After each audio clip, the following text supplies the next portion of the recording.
These countries have been bordering each other for many, many years, and it doesn't happen much, although they like each other. I found that out today, and I've sort of heard about that. They actually like each other, Lebanon and Israel.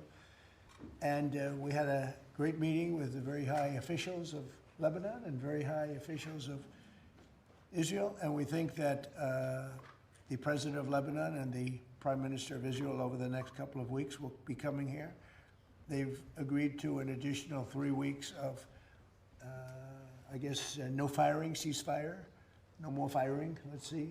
We hope that happens. It's not going to happen between them, but they do have Hezbollah to think about. And we're going to be working with Lebanon to get things straightened out in that country. I really believe it's something we can do pretty easily, just with the power of who we are. They're great people, the Lebanese people. We have our ambassador here who has done a fantastic job, ambassador to Lebanon from the United States. And we had a great conversation, and I think it's the beginning of something very important. It'd be a wonderful thing to get this worked out simultaneously with what we're doing in Iran. And I'd like to start by just asking JD, our Vice President, our great Vice President, to say a few words, and then Marco will speak, and then the representatives from the country. Mike Huckabee, you'll say a few words, Mike. You've done a great job, by the way. I appreciate it. Everybody does. And JD, please. Yes, sir. Well, first of all, congratulations. Congratulations to you and our Secretary of State, but most importantly, congratulations to the people of Israel and Lebanon. I think it's a major historic moment. We're going to extend the ceasefire for 3 weeks that's already in place between Israel and Lebanon. Of course, it wouldn't have happened without the president's direct engagement. The fact that you have these leaders of different countries coming together for the first time, they came together in the Oval Office, and they came together because of energetic diplomacy, of course, led by the President of the United States. So I think it's a big moment for the world. It's a big moment for our country, but just very proud to be a part of it. So thank you, sir, for making it happen. Thank you very much, JD. Thank you, Mr. President, for hosting this. Actually, the President wanted to be personally involved, and I'm glad he was, because it made it possible to get this extension, and it gives everybody time to continue to work on what's going to be a permanent peace between two countries that want to be at peace. Both are victimized by the same terrorist organization, a terrorist organization that no doubt has victimized Israel, but has also victimized the people of Lebanon. The people of Lebanon deserve to live in a country that's peaceful and prosperous. They have an opportunity to do that. They have a history of that. And what's standing in the way is an organization that operates, a terrorist organization that operates within their national territory that threat needs to be eliminated. And so thank you, Mr. President, for this gathering today and for convening it and being a key part of it. And it buys us time to continue to work. I'm very optimistic that in a few weeks we'll be even closer to the kind of permanent peace that the people of Israel and Lebanon deserve. Thank you very much. Michelle, please. Well, I would like to thank the President, the Vice President, and Secretary to make this historical meeting today that bring two countries that they've never been next to each other more than today in a way. This is 60, 70 years in the making, and today is really the historical day. Thank you, Mr. President, Vice President, Secretary, and we're going to keep going, working for a peace that hopefully we'll get it as soon as possible. Thank you. He's a very successful man. And when I asked him if he'd like to be ambassador to Lebanon, I said, could be a dangerous job. He said, well, I'm Lebanese. I was born in Lebanon, and your parents have a whole big history. He said, danger doesn't matter to me, really. It's something I want to do. He's very successful. He didn't need this. And I think it's probably more dangerous than you even thought, but you've done a fantastic job. So. It is an honor for me to serve you, Mr. President, and then I'm going to go till the end. Thank you. Thank you very much. And likewise, Mike Huckabee. We all know Mike, and he didn't need it either, did he? But he's doing a fantastic job. Mike, go ahead, please. I just want to say, Mr. President, what an amazing opportunity to be here at a moment of history. The people of Lebanon, the people of Israel are neighbors, and they want to get along. They can get along. But it's like neighbors who have a rough little kid living in the neighborhood who keeps throwing rocks at everybody's window. And if the kid will quit throwing rocks, the neighbors can get along and start actually working together. The President has initiated something that is truly bringing the neighborhood back to a neighborhood and recognizing that the problem is not Lebanon and the problem is not Israel. The problem is Hezbollah, the bad little kid throwing rocks. That's what the President is getting launched today, to get that little kid out of the neighborhood. Thank you. Mr. Ambassador, please. Well, thank you, Mr. President, for your hospitality, for bringing Israel and Lebanon together here in the Oval Office. Israel wants peace with Lebanon, and Israel wants security for its citizens. And we're united with the Lebanese government in wanting to rid the country of this malign influence called Hezbollah. And now that, Mr. President, under your leadership, Iran has been so degraded, the possibility of degrading Hezbollah and liberating Lebanon from their occupation is real. So we hope that together under your leadership, we can formalize peace between Israel and Lebanon in the very near future. And we are just very thankful for the opportunity. Well, thank you, and I look forward to having the next meeting with your great Prime Minister. He is. He's a wartime Prime Minister with Bibi and with the President of Lebanon. It'll be fantastic. I think lots going to happen. Madam Ambassador. Of course. Thank you so much. Thank you so much, President Trump. Thank you for your leadership, for making sure to be presiding over this historic moment. I want to really say thank you to the United States under your leadership for all your effort to help and to support Lebanon. And I think with your help, with your support, we can make Lebanon great again. Thank you so much. Good, thank you. I like that phrase. I know. Sounds nice, no? That's a good phrase. And that actually. GA. Thank you very much. Thank I think we will. Any questions? Yeah, please. President Trump, Anthony Murshak from MTV Lebanon. Yes. First, thank you for having us in the White House for the year and a half. This is historical for our audience as well. We would like to ask you 2-3 questions. First question, the peace between Lebanon and Israel. Do you think it will happen this year? I think it has a great chance. I mean, you know, they're friends about the same things and they're enemies on the same things, and it has to do with, I guess you could say, a couple of countries, but certainly it's, if you look at Hezbollah, that's where everybody seems to be united against them. So they are both very united in that way. Yeah, I think there's a very good chance of having peace. I think it should be an easy one. Relative to some of the things we're working on, it should be an easy one. But it's been so many years because nobody focused on it. But Lebanon was a great country. It was a beautiful country, smart people, very brilliant people, doctors, professors, economists, some of the smartest people on the planet. But it got torn apart by different factions and nothing having to do with them, outside factors. So I think it can be brought back pretty quickly. And when do you think our president will meet Netanyahu here at the White House? I think we'll do it over during this period of time, during the 3-week period, ideally. I mean, I'd like to suggest over the 3-week ceasefire. If you can do that. Well, we're here. We'll do it in the Oval Office. And regarding Hezbollah, he's not responding to our government. He's doing whatever he wants. What do you say for Hezbollah? Well, look, Israel has to, I mean, we're just talking about it. Israel is going to have to defend itself if they're shot at, and they will. I would never say that they can't. It would be nice if they wouldn't have to bother with that, but if something happens, they're going to have to defend themselves, as you know. But they're going to do it carefully, and they're going to be surgical as opposed to beyond surgical. And, you know, there's a lot they can do. But Israel is going to have to defend itself. And regarding our Lebanese speaker, Nabil Berri reportedly told Prince Yazid bin Farhan that Lebanon will not move forward with peace unless Saudi Arabia is involved. What is your reaction to that statement, and do you believe Saudi Arabia must play a central role in a potential Lebanon-Israel peace process? Well, Saudi Arabia is great, and they have a great leader. And I think that they'd be very happy with this. I haven't spoken to them, I will. This happened very quickly. But Saudi Arabia is going to be, they're great people, a great place, incredible place. I know it very well. But I know the leader very well, and he'd want to see something like this happen. He's a tremendous guy. Okay? Sir, and make Lebanon great again. This is our slogan on MTV Lebanon. Make America great again. And make About what? Lebanon great again is our slogan on MTV Lebanon that all the Lebanese and our audience are putting hope on you, Mr. President. Make Lebanon great Make again. Lebanon great again. It's a good slogan. It worked for here. I think it's maybe the greatest political slogan in the history of the world, make America great again. But, you know, we're great now, so I will never say that we won't use that slogan, MAGA. But we have another one, America is back. Where's that hat? Does anybody have it? No, yeah, that's the old one, and then show them the new one. And we're never changing MAGA. I don't have the courage to change MAGA. Make America great again. But, you know, we're great now. We're the hottest country anywhere in the world. We're the most powerful country in the world by far. And we suffered years of abuse by people that were grossly incompetent, like Biden, like Obama. Obama was incompetent. He was a great divider.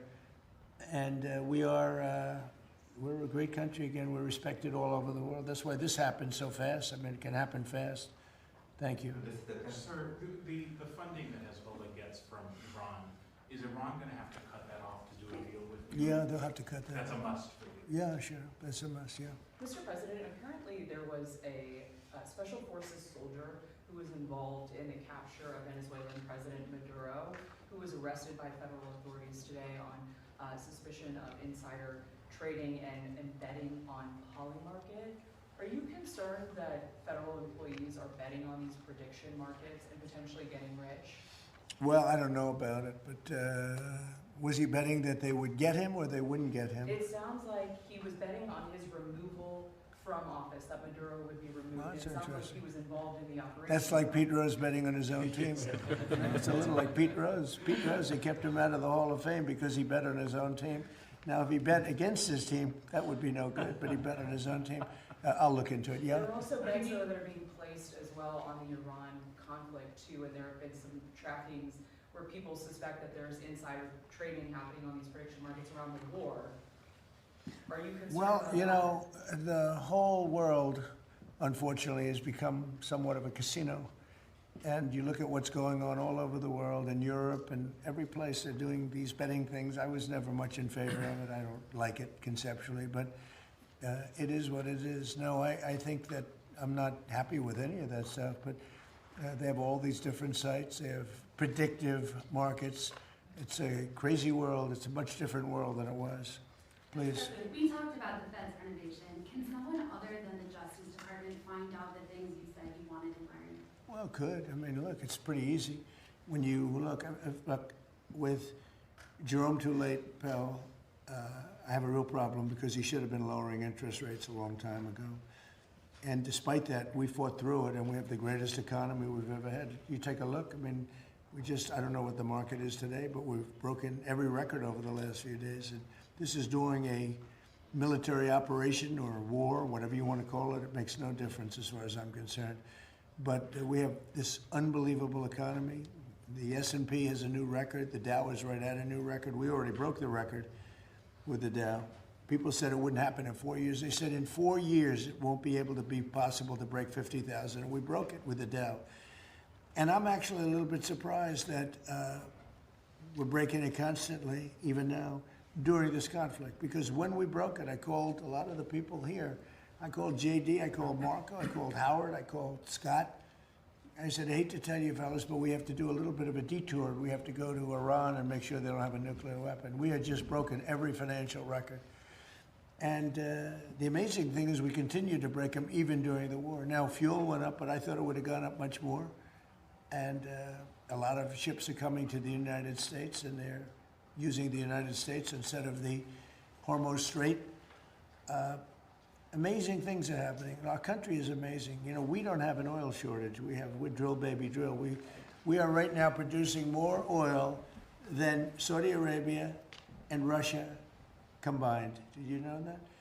More, and in about a year from now, we'll be doing double the level. And Venezuela has been fantastic. We have a great relationship with that country and with the people that are running the country. And we're taking in millions of barrels of oil, millions and millions from Venezuela. It's been a great experience, to be honest with you, and they're doing a very good job, and they have our backing, okay? Mr. President, you said that... Can you just clarify again what exactly? Here we go, listen to this. No. Just clarify. Here we go, here's his bomb. What have the two sides agreed to here? 3 weeks ceasefire with the 3 weeks. leaders coming? Yeah, 3 weeks. And the leaders will most likely be coming here during that time. And I think when they do, that's a very historic meeting. They haven't met for many, many years, as I understand it. Never. They've never met. Think of that. They're next to each other. They're great people, and they've never met. This should be an easy one, okay? Good question. Thank you. Just one the Lebanese law, we can't communicate with Israel. What we can do about this law? Like, if we talk with Israel, it will be a crime for us as Lebanese. And this is a question on behalf of... How is it a crime? How? And the Lebanese law, it's a crime. They put you in Well, jail. I think we have to end that. Yeah. Okay, that's something we're going to have to end. I'd never heard of that. But that's a good start. It's a crime to talk with Israel. Well, I'm pretty sure that that'll be ended very quickly, okay? I'll make sure of that. And I know Lebanon doesn't want that. We'll end up, will you work on that, please, everybody? That's crazy. The ship Mr. that was, President. the ship that was captured on Monday, you said there was a gift for the Iranians in it. What was that in that ship? The one from China? Yeah, well, we have, that's very top secret.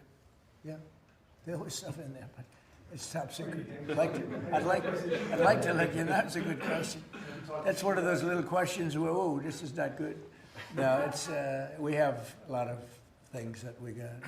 You know, that the strait, what we've done with the blockade is amazing, and nobody gets through. And nobody wants to get through, nobody's trying. The one tried, they shut out the engine, but nobody's trying. We have complete control.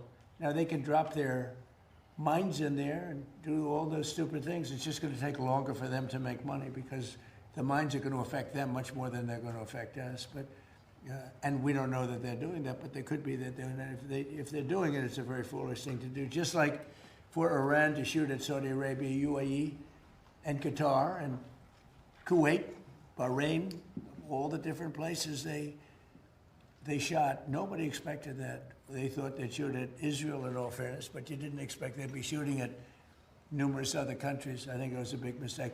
If they're putting mines down, it's a big mistake for them, I will say. Are you angry at China for what they sent Iran? No. So there's some reporting today. No. I guess we do the same thing, don't we? With other countries. You know, it's like one of those things, but nothing that it wasn't earth-shaking. Yeah. There's some reporting today, sir, that you intend to invite Vladimir Putin to the G20 in Miami. Is that the case? No, but if he came, it would be probably very helpful. You know, I've said a long time ago, when they made the G8, the G7, they threw Russia out before my time. That was Obama and a certain prime minister from a place called Canada, Trudeau. And I said, that's a stupid thing to do. And I was right. You know, I'd go to these meetings of the G7, and about 90% of the meeting was talking about Russia and what's going on with Russia. And I said, why'd you throw them out? You know, if they didn't throw them out, they would have been much better off, in my opinion. You know, it should have been the G8. But when they threw out President Putin, he was very offended by that. He was, you know, rightfully, but he was very offended by that.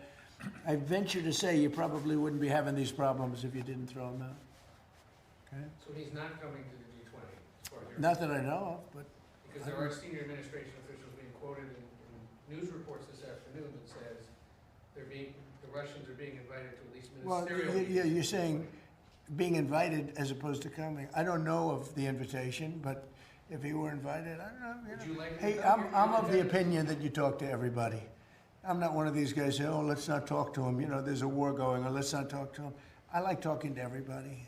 If you're a smart person, if you have control over your emotions and all the other things you need control of, I'm somebody that believes in talking. I don't know of that. I don't know that he's coming. I doubt he'd come, to be honest with you. I sort of doubt he'd come. But we're working on trying to get that one solved. That would be number 9. I've ended 8 wars. And that one is, but they continue to fight. The hatred between him and President Zelensky is extraordinary, I can tell you. Could I ask you a FIFA question, sir? What do you think of this idea of replacing Iran with Italy in the World Cup? I don't think about it too much.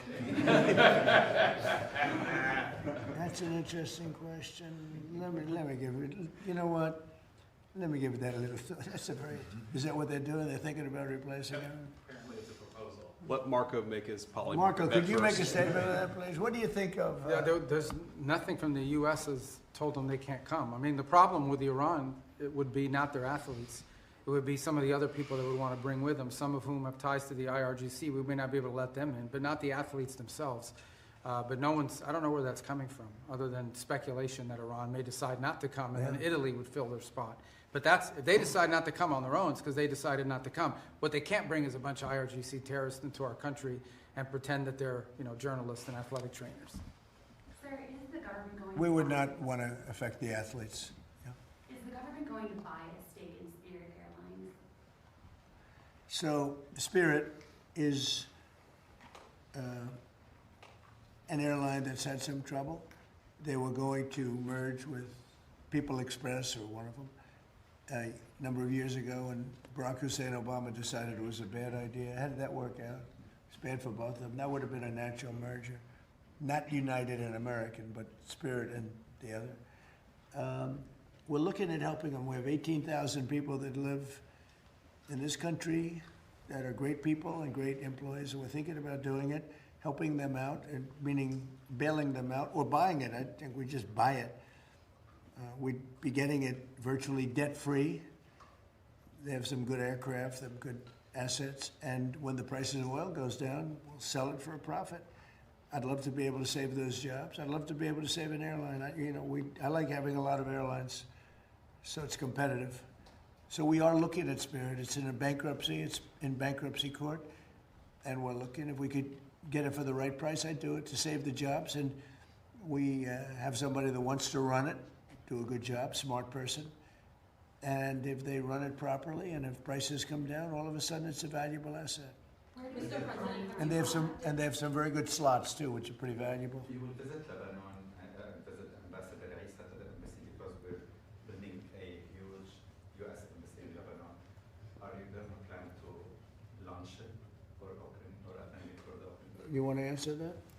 Well, we're working on it. It's not done yet, but once it's done, I will ask the president to come and cut the ribbon. We'd love to have you, Mr. I President. have no objection to that. Go ahead, please. In the UK today, they've just announced a total of $1.3 billion in return from digital service tax, which you in the past have called an unfair tax on American companies, you know very well. You previously called for investigations, but so far as we can tell, there has been none. Would you call So what tax is this? a digital service tax? Is the kind of nicknamed a tech tax or big tech tax that kind of. You mean they're going to put a tax on basically American companies? It's already there, sir. Did you say the UK? Yes, sir, and they made $1.3 billion last year. So is that something you would kind of investigate, call for it to be scrapped, have a look at? We don't like it when they target American companies, because basically you're talking about our great American companies. And whether we like those companies or don't like them, they're American companies. And they're the top companies in the world. And we've been looking at it. UK did it, a couple of other people did it. They think they're going to make an easy buck. That's why they've all taken advantage of our country. They don't take advantage of it. No, we've been looking at it, and we can meet that very easily by just putting a big tariff on the UK, so they better be careful. If they don't drop the tax, we'll probably put a big tariff on the UK. What if they expect 5%, 10%, something similar? Whatever, I mean, more than what they're getting. They shouldn't be doing that. All that's doing is really targeting great companies, but they're our companies. It's like us targeting their companies, which we could do very easily. But you don't have big companies like that. You don't have those great companies. Not fair. I have an obligation to protect our companies. That's how they became great. And they become great during my administration. My first 4 years, we had the best economy in history in my first 4 years. And this will blow it away. Look at it. During a war, we have the highest stock market. During a war, it's not a big war for us, but it's a war. And during a war, we have the highest stock market. I have to protect this country. So if they want to do the service tax, France did it also, and some others. And literally, I have a meeting after this having to do with that exact question. And what we'll do is we'll reciprocate by putting something on that's equal or greater than what they're doing. And they won't be happy about that. No, that's enough. You've asked so many questions. Mr. President, Yeah, I please. emailed the Virginia Department of Elections earlier today and asked them if they had seen any evidence of election tampering, of fraudulent mail ballots being cast in the Tuesday election, or if there was any evidence of non-citizens voting in that election. Why did you say that that election was Well, you have mail-in ballots, and they found a lot of them at the end of the day, all of a They said that sudden. they have received no credible information related to Well, this I know, you'd say that no matter what. You know, you've been saying that for years, and now they're finding out that the 2020 election was totally rigged. And when you Where's look the at what evidence just, of that? excuse me, how do you defend what just happened where your Southern law, whatever it is, has given money to KKK, they're supposed to protect people, and they're paying all these people, crooked as can be, millions of dollars going all to all these people that they're supposed to be protecting from, but they're actually supporting them because they want to have companies that they can protect and because they want to rig elections. That was all a rigged election. But All of the wasn't things it with rigged? Charlottesville, all of the stuff that they did, and you won't bring that up, but you'll bring up some nonsense. Let me tell you, the election, we were winning all day long. It's a totally horrible situation. Hopefully the courts will overturn it, what they did in Virginia. You have a grossly incompetent governor. You had a very good governor. He did a good job. You know, all those companies that want to move into Virginia now, they want to move out and go to a different location. So that's my opinion. I believe it was a rigged election. Virginia's known for it. It was a rigged election. They had a lot of ballots, mail-in ballots. Anytime you have mail-in ballots, anytime you have mail-in ballots, you have cheating. Did you have something? Yes, you said that the U.S. will work with Lebanon to protect itself from Hezbollah. What does that look like exactly? What is that? You said that the U.S. will work with Lebanon to protect itself from... Well, we're just going to work with them. I mean, we have a good relationship with Lebanon. It's amazing that, you know, it's the amazing thing is they actually have sort of a good relationship with Israel, and they don't deal with each other, but now they're going to deal with each other. We're putting them together. What's the material support that you intend to... We're going to help. We're just going to help them. We're going to help them. They're great people. It can be a really good country again, maybe a great country again. And I think you have all the ingredients, so we're going to work together. And I think Israel's going to be terrific. But they do have a common problem. It's Hezbollah. Okay, a couple of more. Some House Republicans are saying that they don't want to vote for a bill that just has the Homeland Security funding. Would you support them expanding that to include other tax and defense? Well, I'd love to see one thing. You know what that is? Save America. I'd love to say the Save America Act, which is voter ID, which is proof of citizenship, which is, by the way, no mail-in voting, which is a fraud. Anytime you have mail-in voting, you're going to have a fraudulent election. But I'd leave it for military, you know, mail-in voting for military, for people that are sick, for people that are traveling, like business or whatever, different things. But disability, where they have a problem. But no mail-in ballots. We added a couple of things. No men playing in women's sports. It's unrelated, but it's a popular thing. And no transgender mutilization of our children. So that's it. Thank you very much, everybody. Thank you, President. Thank you, Press. Thank you, Press. Thank you, guys. Thank you, Press. Thank you, Press.